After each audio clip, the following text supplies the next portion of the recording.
Thanks, Charlie. I thought you were upstairs. Didn't I say quiet on the set? Shut up. Okay, here we go. Let me go.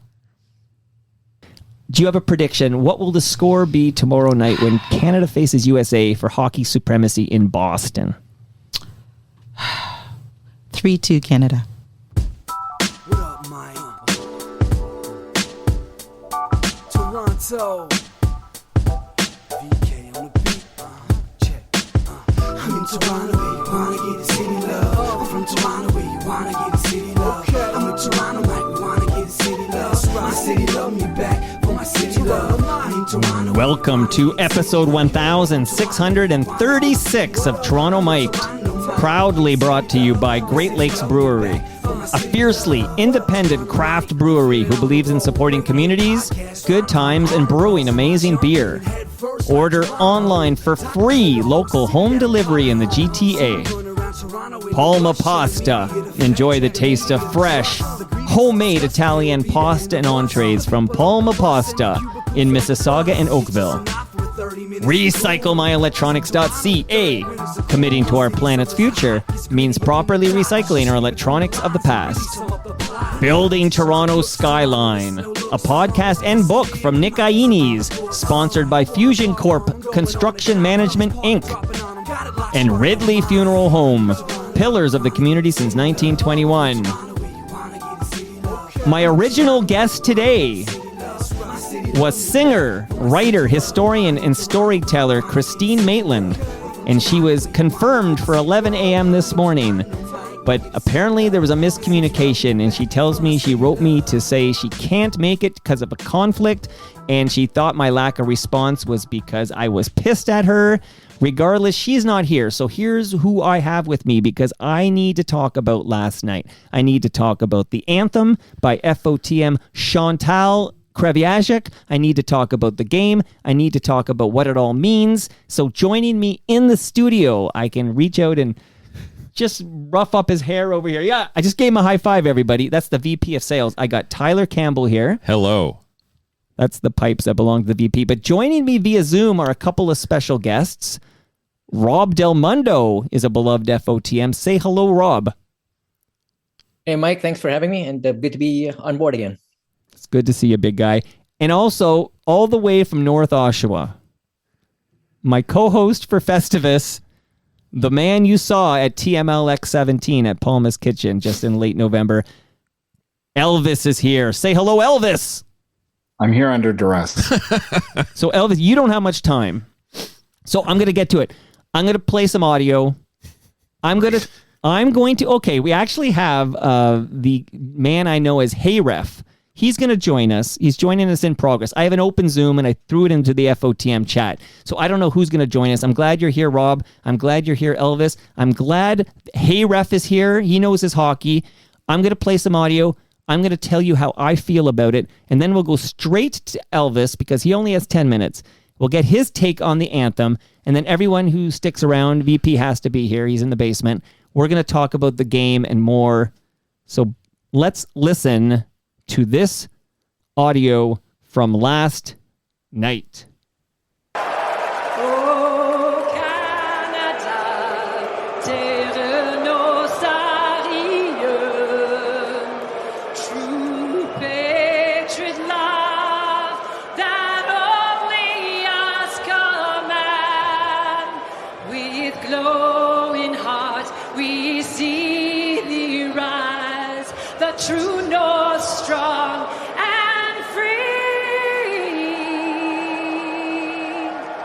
From far and wide, oh Canada, we stand on guard for thee. Okay, gentlemen, I'm going to give you my take on this here, and then I'm going to hear what Elvis has to say, and then we'll have a conversation with whoever is left. When I initially heard this anthem from Chantal Kreviazuk, initially I thought, what song was that exactly? Because right off the top, she butchers the French line off the top. We all know the French line off the top, and she gets it wrong. And then she changes the words. It's almost like she forgot the words. Did she mess up the words?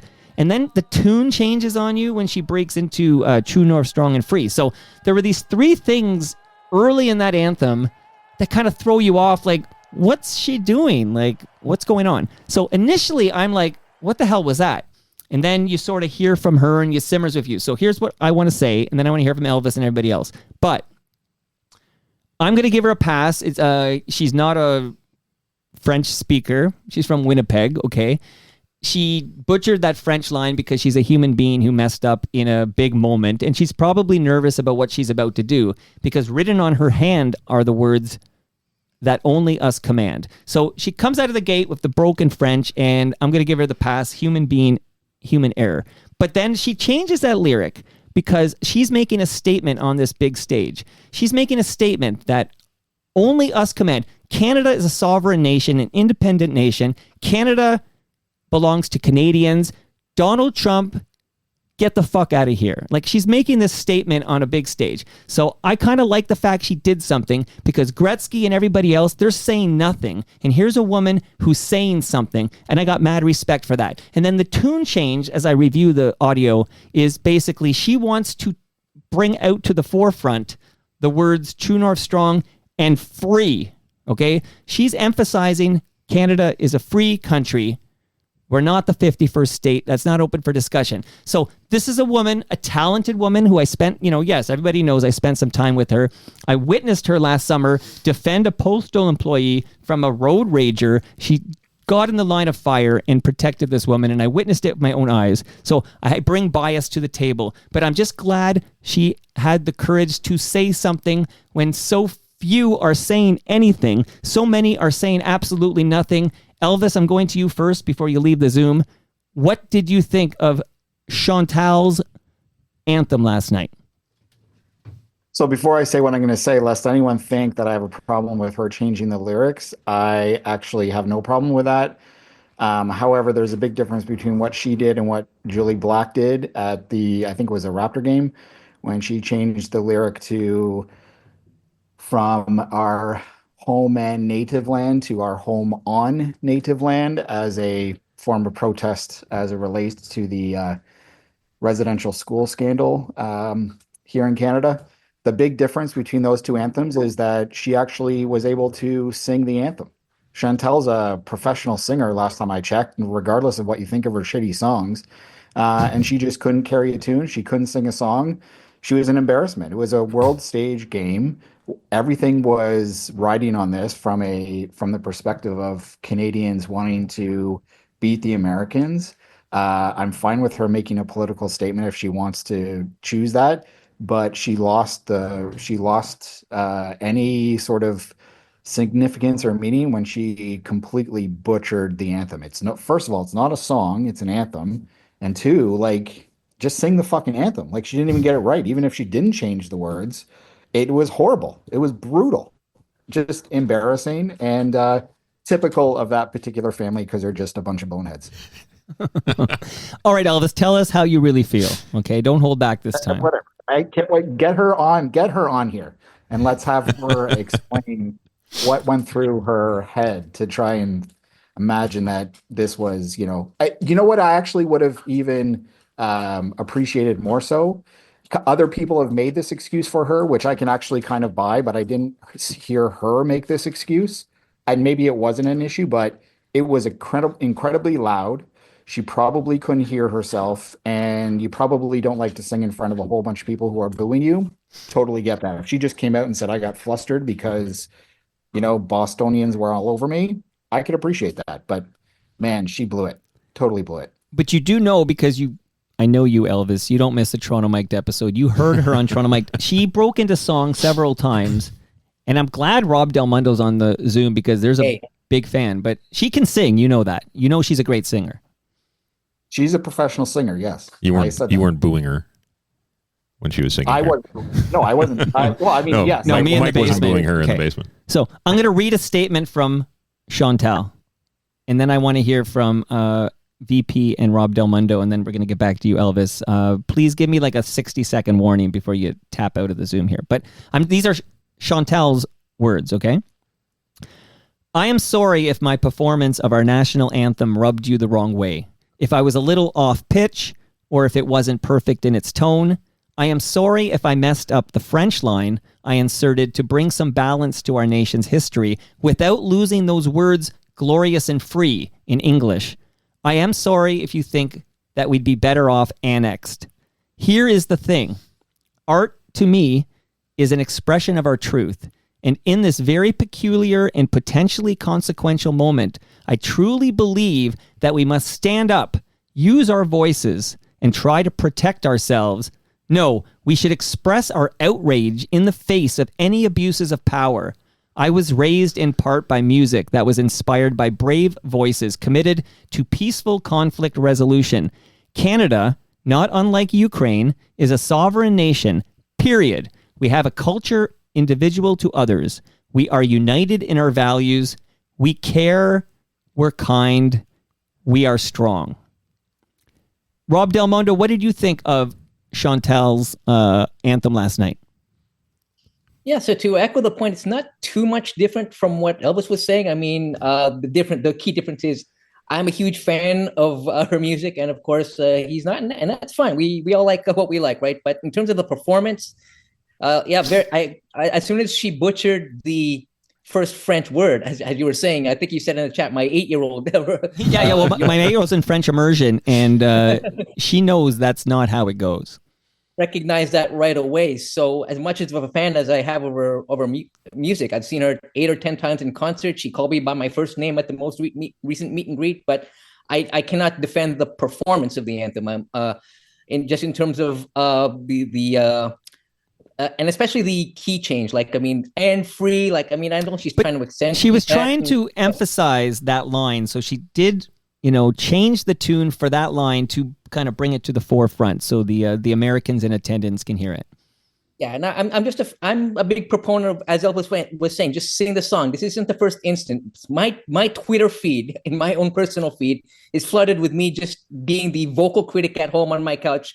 To anybody, forget about last night, to anybody, just sing the song. And the biggest example I can relate is, I know a lot of people were Martina fans, the old Maple Leafs anthem singer before Natalie Morris, and she would always change the key to "O Canada" on the third verse, and that would drive me crazy. And I'd get my Twitter response and comments 50-50 split. half of the people saying, "Yeah, way to go, Rob," and the other half, including PA announcer Mike Ross, good friend, but he will come after me on Twitter and say, "Rob, why do you have to pick on a 16-year-old girl?" Well, I'm not picking on a 16-year-old girl. It's like, if she's going to change the key, I'm going to make my opinion about that known. So you're like Elvis. It's the anthem. Sing it like it's supposed to be sung. Precisely. I got 60 seconds, Mike. I'll just say one thing. Listen, I don't I probably shouldn't have said that their family is stupid. Whatever. I don't Well, it sounds like that's a Rain Maida shot. It is a Rain Maida shot. I'll take that. But I will say I don't appreciate. So I will also walk back what I said about her. She did seem to kind of address, the crowd noise and whatnot. Okay, fine. I appreciate that. But I think it's incredibly disingenuous for her to equate me saying, or us people saying, that the performance was poor to therefore us wanting to be annexed by the United States. Come on. You're who's the victim here? Really? You're right. That's a little ridiculous. Right. So, Elvis, for the record, before you go, do you want Canada to become the 51st state? Absolutely. Of course not. No, of course not. Why would I be so upset about this? I wanted that to happen. I mean, that's just insane. So there it is on the record. Chantal, thank you. Thank you for getting that on the record. Chantal, all the best to you in your career and your future. And I have no personal hard feelings against you, although it may sound like it. But hey, as a fan who was watching on TV, I have every right to say that the performance sucked, and it did. All the best. Elvis, I can't wait to see you on June 26th at TMLX 18 at Great Lakes Brewery. Will you confirm, again, on the record, will you be in attendance from 6 to 9 p.m. that night? It's my mom's birthday, so I'll have to see what... Well, bring her. Yeah. It's also my dad's birthday. Let's get them both there. My mom and your dad could go on a date while I go to TMLX. All right. Goodbye to Elvis. Right. I'll see you on Festivus. Right. Can't wait for the hate mail. Bye, Thanks. Elvis. Bye. Don't send this to Chantal, by the way. So, Rob, before I get the VP and then we're going to bring Heyref in, don't you think it's a good thing that Chantal did something when, I don't know about you, but I'm starving for somebody to say something. Like, I'm not hearing anything. Gretzky's there. He's not even wearing a fucking Canadian jersey. Like, he's in a suit. Meanwhile, the American guy from the Miracle on Ice team is wearing the Goudreau jersey, the American, red, white, and blue. Aren't you kind of on some level glad that she tried something, which is better than nothing at this point? On some level, and exactly. And even as we were talking here, I didn't even equate the comparison to like 99, not Wilf Payment, but the other guy who's just like sitting on his ass and not doing anything. Nope. So I didn't even think about it in that context. But yes, so it means while generally I don't like anthems being used for your own Canadian Idol or American Idol audition or to like make a statement, I just prefer to sing the song. If I were to make an exception, then yes, absolutely, it would be to differentiate yourself from Wayne Gretzky and people who are just sitting on their ass and just saying, "Hey, Mr. 51, that's 47, 51st state, 47th president, who shall remain nameless." Like, no, it's not happening. So I'm glad that she took it upon, and again, to differentiate between the actual performance. The performance sucked, but the message, absolutely, I agree, of course, 100%. And if not now, when? I'm going to hear those wonderful pipes to my left. They belong to the VP of Sales. We'll be seeing him back for FOTM Cast on April Fool's Day. He'll be joined by Cam Gordon. I can't wait for that. VP of Sales, what did you think of Chantal's anthem last night? Yeah, like you, I think when I was first hearing it, it was rough. She was off key, getting the lyrics wrong. I think once it started to filter out, I think you had posted in the chat the shot from her Instagram of the words on her hand, and then it started to sink in. Oh, okay, she was actually making a statement. Right.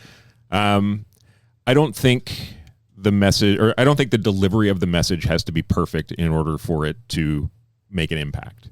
It was a rough performance, as she acknowledged in her own statement. Right. But to your point, she did something. She spoke up on a very large platform in front of a hostile crowd. And I give her a lot of respect for that. If you want to look at the real embarrassment of last night, I think it's Gretzky. 100%. He for years was regarded as Canadian royalty. You look back to the 2002 Olympics when he was the GM of the team, and he gave that sort of impassioned speech when the Canadian team was having a rough start to the tournament. That I think played a big role in them turning it around. And so he's been a cheerleader for Canada for years, but he's obviously, gone another way, and it's disappointing to say the least. And it was less than inspiring to have him come out and sort of give a half-hearted thumbs up. And you made a point on the not so secret FOTM chat last night, and I agree with you 100% that. In your life, did you ever think there'd be a moment where before maybe the biggest game of our life, Canada versus US for hockey supremacy, you see the great one as the ambassador for Canada, and you not only are you not happy to see him, you're booing him from the living room. Yeah, it's so disappointing just to see his stupid face. Yeah, like I just want to go back in time and tell young Mike, don't consider this man a hero. He's just a very good, the best hockey player of all time. Let's face it. But he's a great hockey player, and it turns out he'd sell you out in a heartbeat. Yeah, I think you got to start talking about him as being the best hockey player of his era. Okay, so let me introduce that voice, because they're gonna think, oh, that's Heyref. But I can see Heyref on the Zoom taking a very important phone call. He's closing a deal. Who knows? He's an accountant, so who knows what's going on. But that voice, that's Kanada Kev. Kanada Kev, you smoking right now? What's going on there? You got a bowl going? No, not indoors. Everything's fine for now. But I had plenty last night and enjoyed it to the fullest. So let's hear your take. Fucking game. Okay, we are gonna talk about the game. Okay, I promise we're gonna talk about the game. So the VP I know it's about the anthem. So. But the VP just cracked open a hop pop because the guest I thought was joining me in the basement, I read on Blue Sky that she doesn't drink. So I took the effort to get some cold hop pops, delicious, which have no alcohol, and she's not here. But Kanada Kev, what did you think of Chantal's anthem last night? I mean, it was obviously extremely rough. She performed it. I I know for singers like that, if they can't hear themselves, it can be really hard to pull off a good performance. And being in the enemy territory and stuff too. And I mean, she got a point across, but I think it got made afterwards, right? Like everybody's learning about it now, but it may not be effective in the moment because everybody was like, what the fuck just happened? Like, did she change the words? Why? What's going on? But then, get on with the game. Don't need that distraction at the moment. But then afterwards, I'm like, yeah, I'm really proud that you did that. I think that's kind of cool. I think it's kind of cool too, but I do wish, we could go back and give her a redo because butchering that first line in French, you kind of get your back up right away, right? Like it's like, oh, because I don't speak French. I don't even know what I'm saying, but I know, oh, Canada, terre je ne sais. Like I've got this like implanted in my brain from grade school or whatever. And then when she does it wrong, you're like, oh, and now you're braced for whatever. And then there's different words and you're wondering like, did she forget the words? Like in real time, you're right. It's like after the fact, because initially I was like, what the fuck? And then as time went on, I'm like, I'm glad she did something. Heyref, well, what was that call, man? You had a deal to close? What was going on with that phone call? Yeah, I had a client call me. I know it's hard to believe, but I got to make a living too, Mike. When are you going to sponsor Toronto Mike? The Heyref accounting services. Unfortunately, my moniker, the Heyref moniker, really fits this conversation because I saw almost none of last night's game. I was actually refereeing from 6 p.m. until just before 11 p.m. So I had the overtime on as I was driving home, but I was actually driving on the 400, so I was really not watching the game much. I heard what happened. I think they scored just as I was getting home, and obviously happy about the result. But unfortunately, I'm the one Canadian hockey fan who didn't watch the game. Do you have have you heard the anthem on social media or YouTube or something? I heard about the anthem. I heard your commentary, and I heard Elvis's commentary. I don't know. I sort of feel conflicted in that. I mean, number one is I like her, and I like her because I saw her on your show. I thought that was a fantastic Hall of Fame worthy episode. And I do think she has a very nice voice, and I guess I'm sort of in my mind kind of allowing her to butcher the anthem because I liked her message. Yeah. And so I'm sort of giving her a bit of a pass, and then maybe that's a little bit hypocritical of me in that I'm doing it sort of that's the way I feel. Like, I don't know whether I supported Julie Black's thing back in the day, and so I sort of feel like perhaps I'm a little hypocritical in allowing Chantal that creative expression and not so much Julie Black, but that's what I'm feeling. Well, thank you for sharing.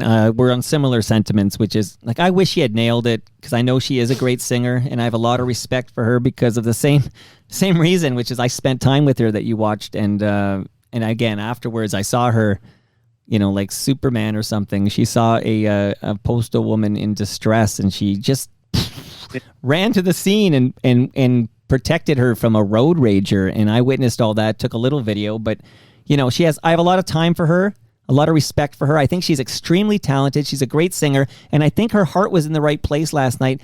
And I liked what Julie Black said too. Like, I think if it's an appropriate message, I'm okay. I'm not clutching my pearls saying, don't change that anthem. Like, I think that it's better to try and do something last night in front of that crowd than to do nothing, like the formerly known as the Great One. And we should lose that moniker. So do you want to talk about the game? Yeah. Yeah. Okay. What a game. Let's start with you, VP, because you're loud and proud in the TMDS studio. What the heck did you think of that hockey game last night? What a game. That was definitely one of the more exciting games I've ever seen. I don't know if I can put it on par with like the 2010 Olympics or the 2002 Olympics, just because of the length of that tournament and there are more countries involved, obviously. How come you're skipping 2014? 2014 was good. 2014 was kind of a... You know why? Because the gold medal game was not close. Yeah, exactly. Both of those 2002, 2010, they were both like legendary nail biter games, as was last night. And you felt like both teams were in it. You knew right from the start that it was just going to be a tooth and nail grind, and it certainly was. And worried when Canada goes down 2-1. Right. And you're worried about the goaltending, right? Yeah, Binnington had been a little rough. Like he was a little shaky in a couple of the earlier games. But he made some just incredible saves in overtime, and just he saved them. Like he without him, they're nowhere. Yeah, I want to hear Rob Del Mundo. For those who haven't heard his 2 episodes of Toronto Mike, this man covers hockey for a living. Okay, so Heyref is a referee of hockey. He knows his hockey. Rob Del Mundo, man, this guy's a scribe. Okay, so the great Canada Kev has great opinions on everything. Great Canadian, but I'll just say about Jordan Binnington was I was really worried about him the whole tournament. Yep. And I thought, oh God, like I need him to be like he was when he won that Stanley Cup of St. Louis. And in overtime, he made a few saves. I went to the floor, I dropped to the floor, and I just want to give mad love to this guy who showed up when it mattered most. He saved our Canadian bacon. Yeah. 100%. What'd you think, Rob? Yeah, I mean, in the overtime, I think it was the one Brady Tkachuk off to the side. I thought it was over. Yeah, and then he stopped Matthews, I think, on 3 separate occasions. And I'm already, because in the group chat when Cam scheduled that unauthorized meetup at the Imperial schedule for tomorrow night, he said I responded.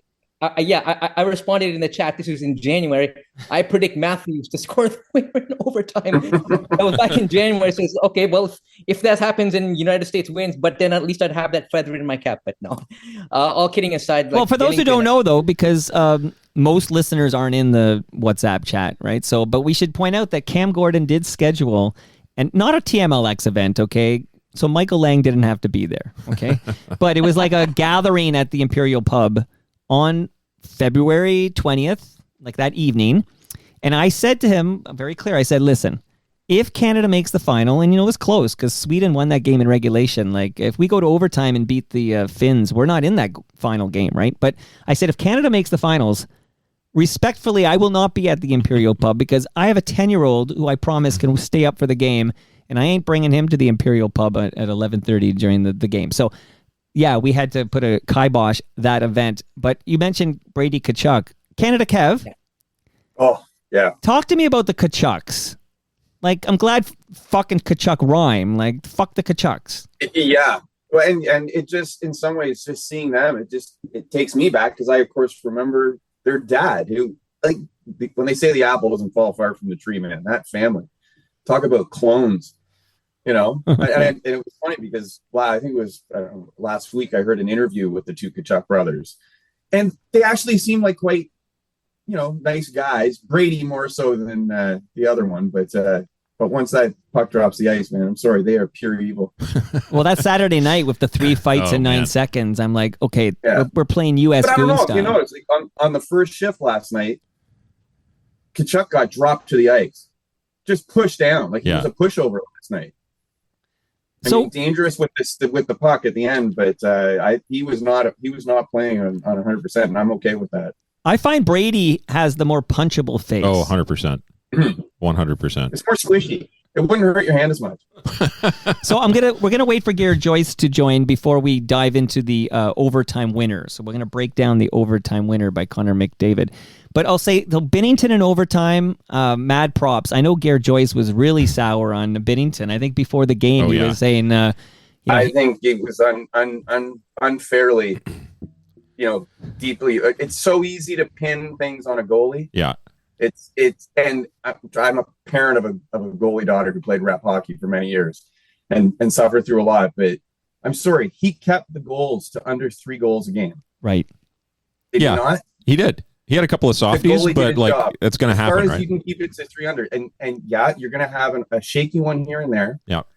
But when a shaky one thing happens to a goalie, a goal happens. When a shaky thing happens to a forward or defenseman, it can just be like a turnover, and then the team gets it back. Mistakes like that, other than the mistake by the Americans in overtime, don't always go punished, right? Whereas the goalies tend to be the punching bags for that kind of stuff. Yeah, no doubt. And I was just so glad to see him rise to the occasion when and again, we're going to break down the game-winning goal in a moment, but it always felt to me like I entered this tournament. I think I disclosed this on an episode of Toronto Mike, but I entered this tournament not sure if I was into this Four Nations thing. Like, this is a thing you just invented. It's going to replace an All-Star break. Like, I just wasn't sure I was into it. But when Crosby did that behind the back pass to Nate McKinnon in the early in this Sweden game, like less than 2 minutes in. Yeah, and it was a power play, and it was McDavid to Crosby, and then behind the back this pass to McKinnon who scored. At that moment, I realized we have to win this fucking tournament. Like, it felt like more than hockey the whole time. It felt like it mattered more than a hockey game. And like Tyler said, it wasn't as long as the Olympics kind of tournament, so like it wasn't as much time to get into it. But holy cow, did people get into it quick? And the concept too that this was not an all-star break, an all-star game. Like who out there even thought once about the NHL while this was on?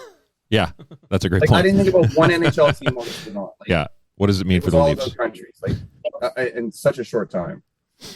No, without a doubt here. And when we had those 3 fights early in the game, the Canada-US game on Saturday night, it's like, oh, this is not the Olympics. Like, it's almost like it's almost more intense. And I want to ask you about, and again, Gare's old enough to remember. I mean, Heyref had to leave the Zoom because he's got business to do. He might be old enough to, I don't know how old Heyref is, but he probably remembers 72. I don't think any of us remember 72, but there are a lot of... Yeah, I mean, you were in diapers. Del Mundo, were you even alive in 72? I was 2 months shy of my 3-year-old birthday when that tournament happened. So yes, I was alive, but yeah, like you guys, in diapers. Well, I know that because you put out a book for your... You have any copies left? It's digital. It's all digital online, and I only had made 3 hard copies, and you've got one of them. So, okay. But yes, it's all online. Before I forget, tell the listeners how they can get a copy of the great book you wrote for your 55th. Thanks very much, Mike. Just feel free to send me a note on what do you want to call it? Twitter or X? Rob_Del Mundo. Rob, why are you still posting original content in that Nazi gathering, that cesspool? Fair question. Or get me on Facebook. I'll figure it out on Facebook or I think it was episode 1577. Just find me on there and we'll work it all out. Okay, get a copy of that $5. So my question was, where do you guys, again, we're going to get an elder statesman in a minute, but where do you think this ranks? Because every time we talk about this, we talk about 72. The guy who said no to his Toronto Mike appearance at the Joe Carter Classic. What's his name again, Tyler? Paul Henderson. Paul something? Okay. Well, we talk about 72. We always talk about Gretzky to Lemieux in the Canada Cup. Is that 87, right? 87, yeah. And then you kind of really don't get into it again till 02 when we win our first gold medal in 50 years, and that's in Salt Lake City. What a moment that was. I noticed Rogers can't show any footage from these Olympic Games. So whenever they're doing these montages, you don't get any golden goal or anything. But okay, so you got 02. We don't win in 06. We take it off. Sweden won, I think. Yeah, Matt Sundin won. That's right, yeah. Finally, okay. 2010, golden goal, Vancouver. Oh my God, we all remember that. And then we win 4 years later, but a little different. And then we won. But so we talk about these same moments. Where does this rank? We weren't there watching 72, but where does it rank for you, Canada Kev? Yeah, I mean, I know from stories from my dad and also my uncle who was working in the forum during the Summit Series. And it's got some really interesting stories about that with the Russians and special phone lines and some other neat stuff that, like, obviously that was something way beyond anything that we could imagine this being.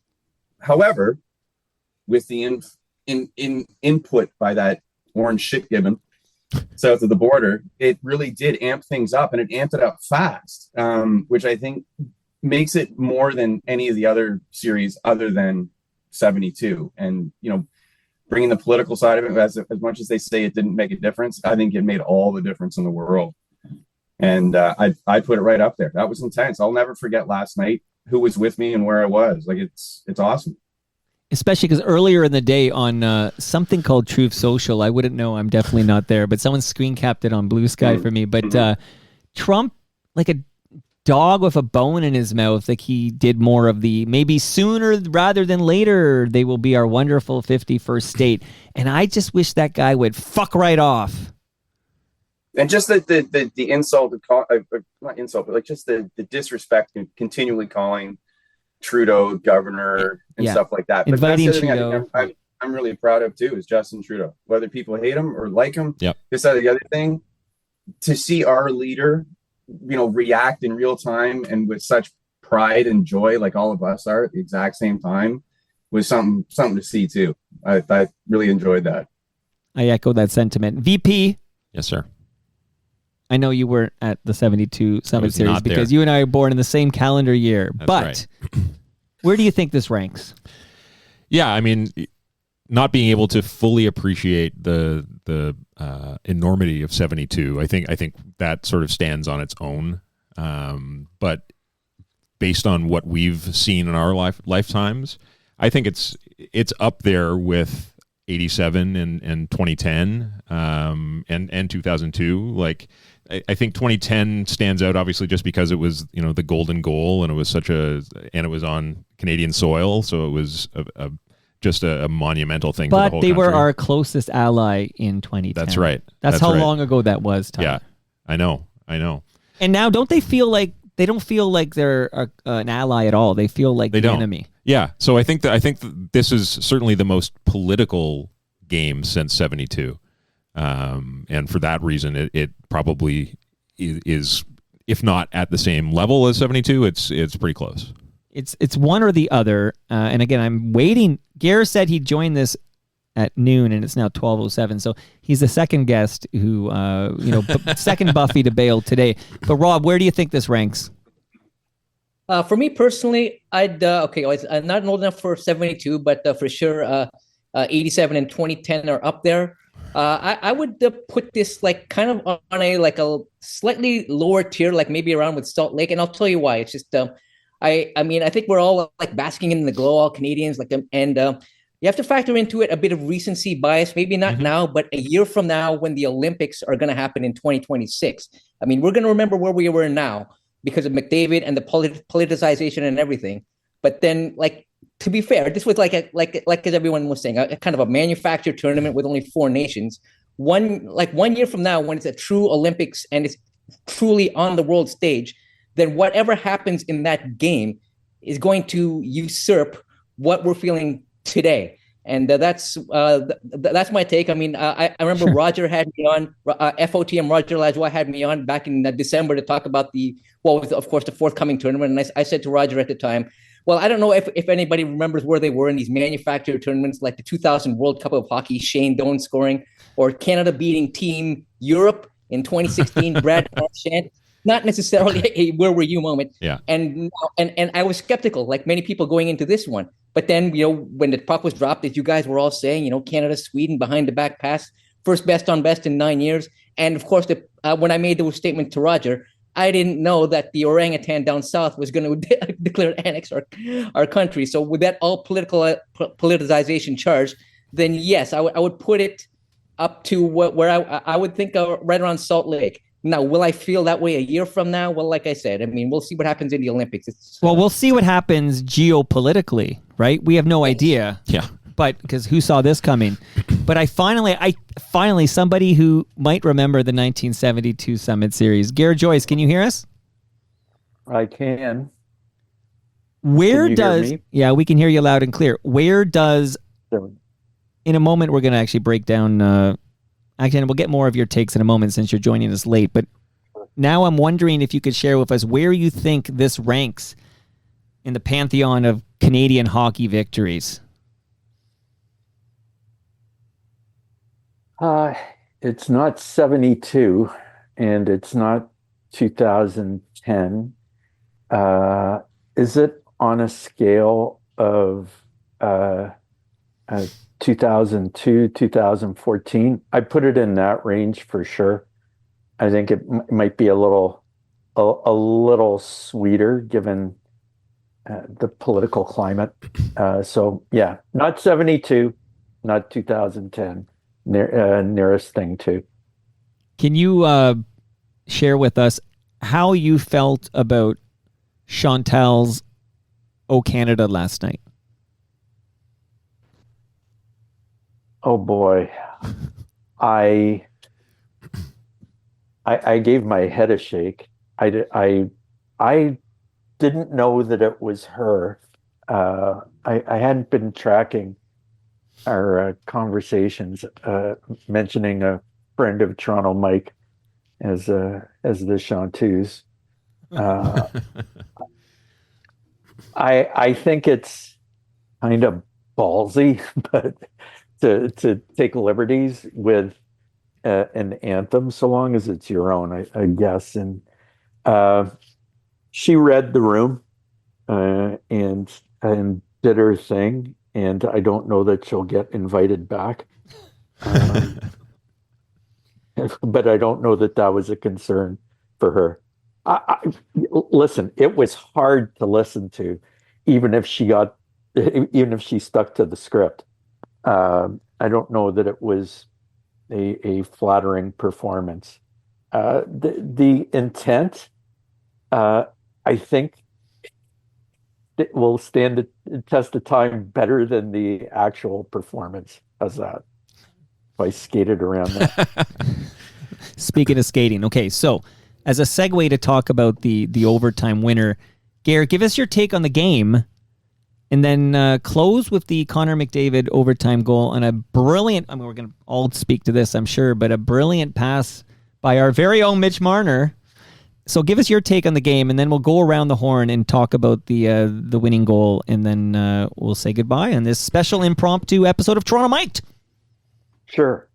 You know, the one takeaway, and it's strictly a personal thing, is that I couldn't help but think of all the principals in that game whose careers I've been tracking for 2 decades. And like Sid, it's actually more than 2 decades.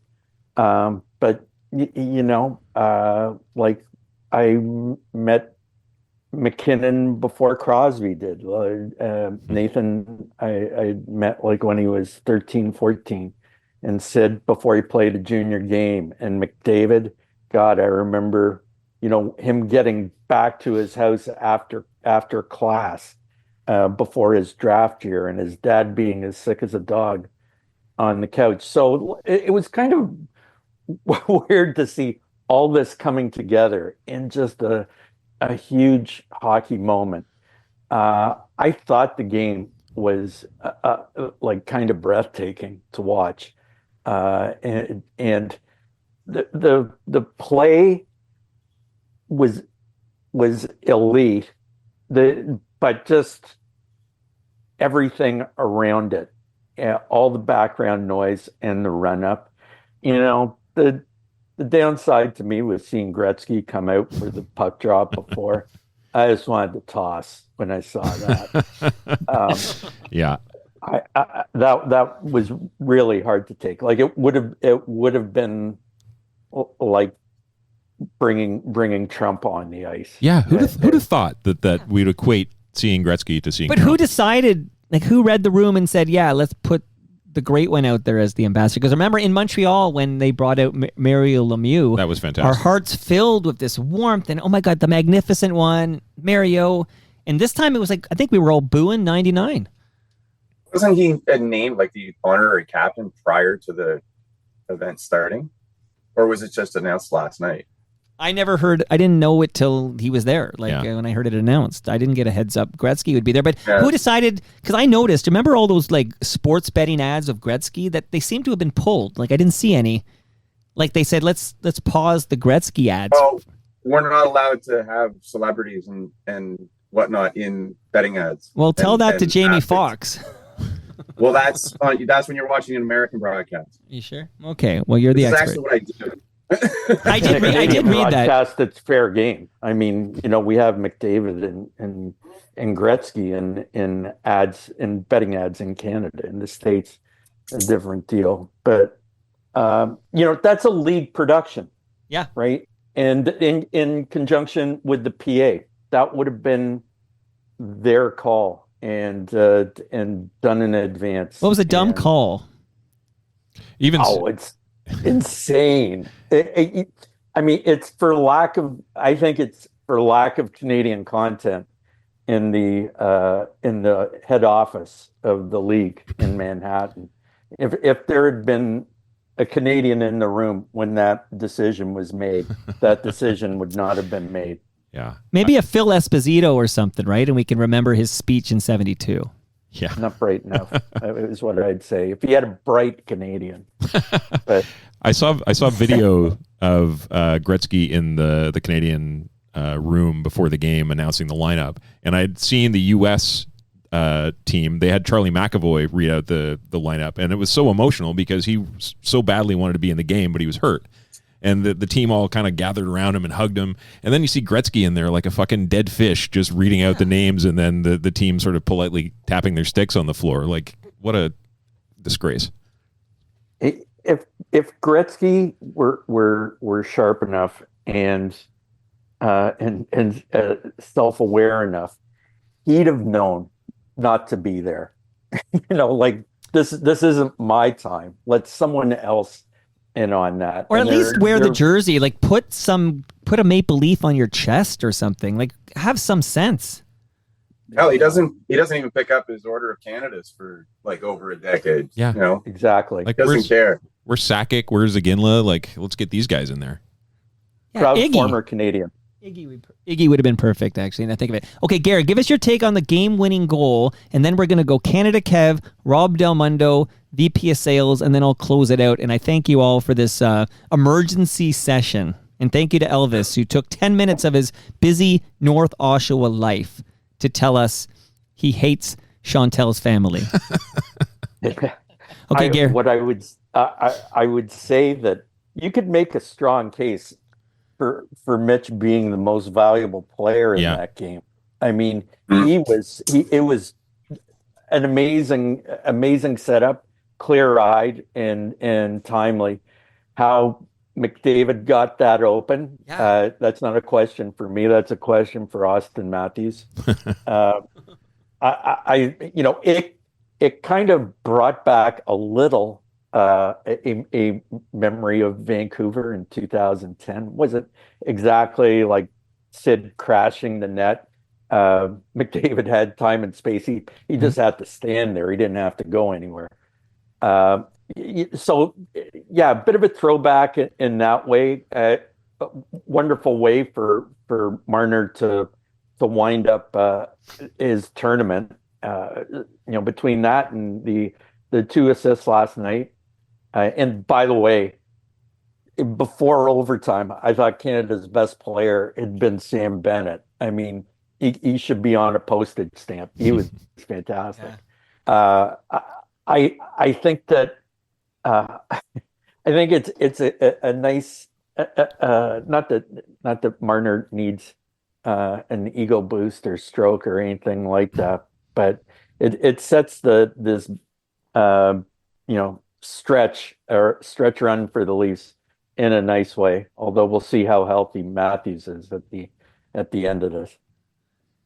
All right, let's hear from you, Kanada Kev. Final thoughts. Tell us what you thought of the game-winning goal in overtime last night. Yeah. I mean, it was a beauty. It was like Gare said, it was pretty much a sure thing, and that's why I'm always kind of interested with yes, a game-winning goal in overtime is an important goal, obviously, but when it's kind of that easy, like I know that's not easy, but in relative terms compared to the talent on the ice, like pretty much everybody would have gotten that one, right?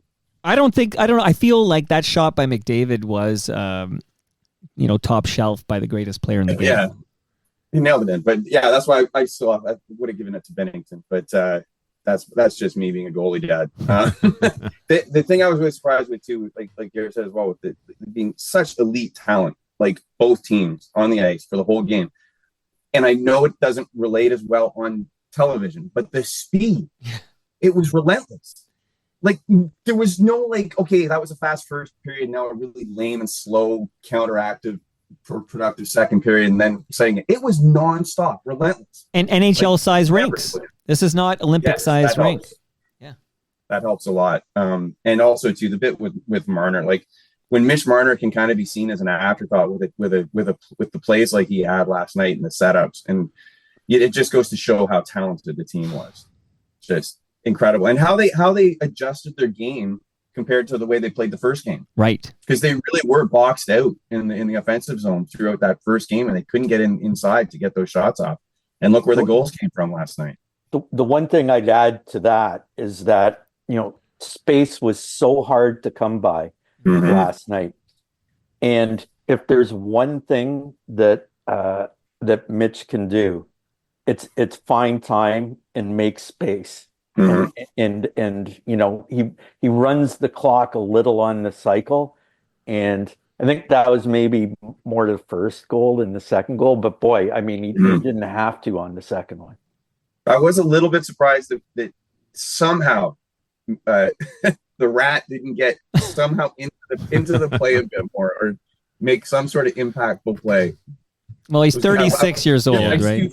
I do feel weird feeling so happy for him.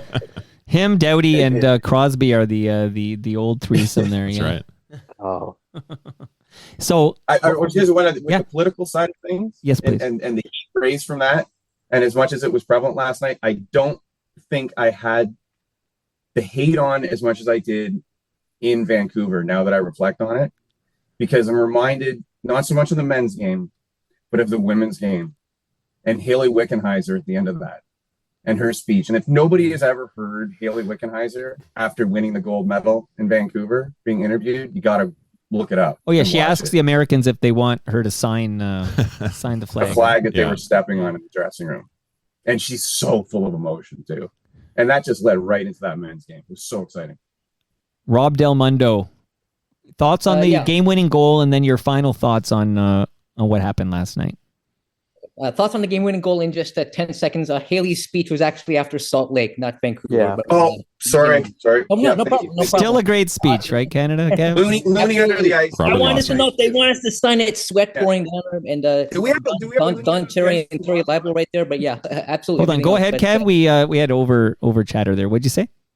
Oh, sorry. I was just remembering. Yeah, Salt Lake. That was also when we had the Looney under the ice. Yes. Did we have a Looney under the ice in Boston? No. I heard Ron McLean asking. No Looney under the ice. Sometimes we have these backdoor Canadians in the American cities who can get under the ice. Like it would only be worth 60 cents anyway. But okay, back to you, Rob.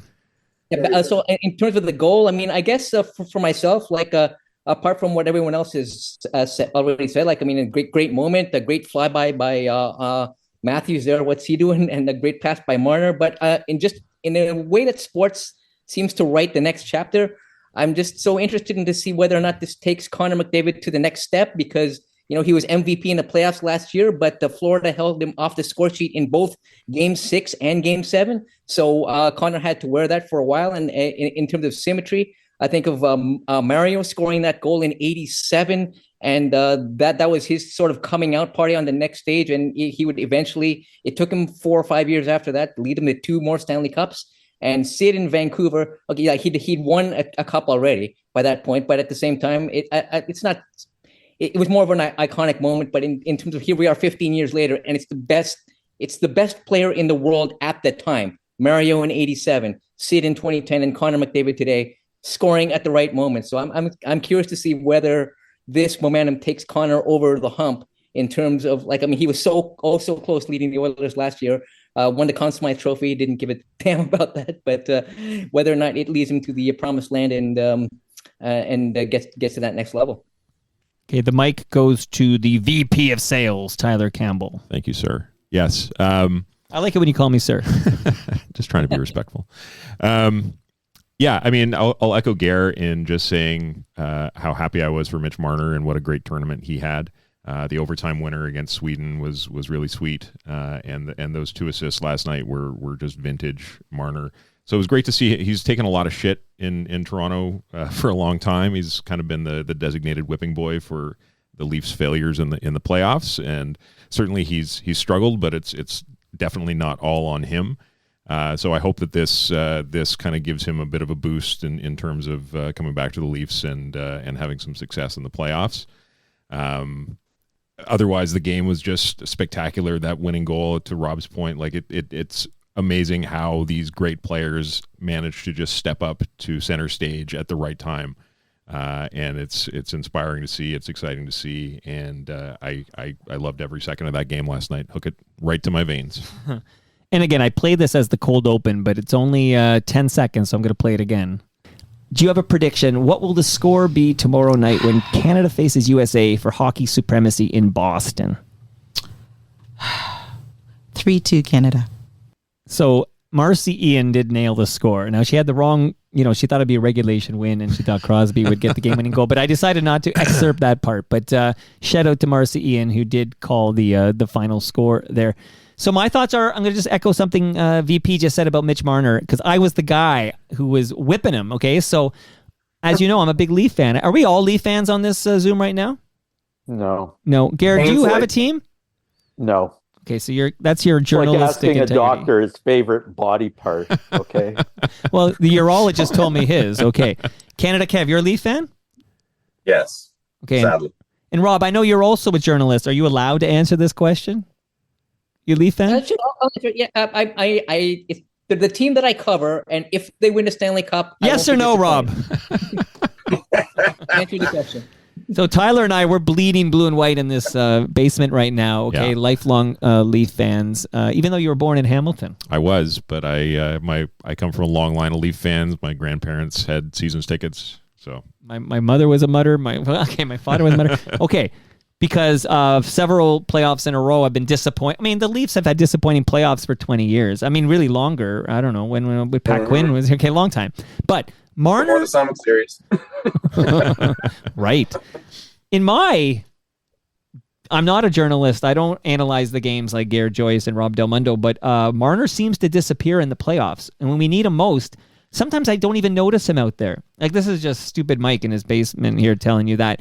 And it's amazing to see him have the game-winning goal against Sweden. Was just such a great goal in such an important time. We needed that extra point, obviously, in hindsight.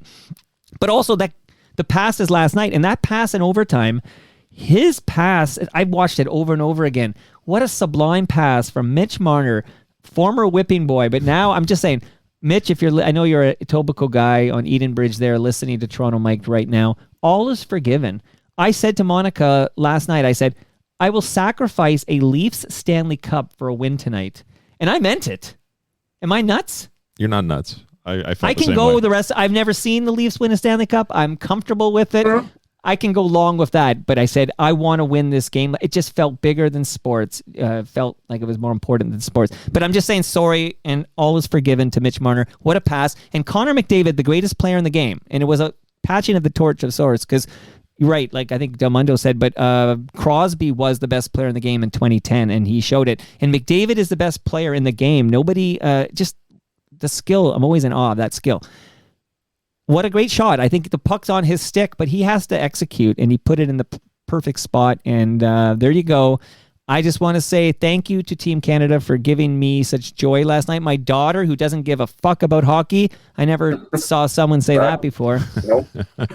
She phoned me this morning from Montreal, say her and her girlfriends watched it last night, and it was the most amazing experience, and they're all riding the high today. All my kids loved it. The 8-year-old was asleep, but the 10-year-old got to stay up for the game, and he was going to bed. I was kissing him goodnight at midnight last night, and he had the biggest smile on his face, and he said that was amazing. He'll never forget it. So thank you to Team Canada for delivering, and I would say I wasn't there for 72, but I don't feel like we were in danger of Russia annexing our country in 72. Like, to me, the President of the United States of America, the Commander-in-Chief of the world's largest military, is continually threatening to make Canada the 51st state. And these tariffs are looming in March. And fuck him, fuck America for voting that guy in, and go Canada, go. Thank you, everybody here, for joining me today. This was amazing. And to help with that, you got to remember, right? Buy Canadian. Just like those cans behind you, right? Buy Canadian beer, like this GLB. I'm gonna crack open a Lake Effect. Love the Lake Effect. Oh, you did it right there. Amazing. I got to say that it's brewed. I've been to the brewery. It's in South Etobicoke. Okay. It doesn't get more Canadian than that. So, by the way, lovely. So the beer, GLB, and they're hosting us. And Gare, I know you're in Kingston. Yes. How do we get you to Toronto for June 26th? I was looking at it on the schedule. You're going to see what you can do. Trying to piece it together. We'll send a car, Gare. I was going to send a helicopter, okay? Land on the roof of GLB or something like that. Okay, so Great Lakes will buy you your first pint at the brewery June 26th from 6 to 9 p.m.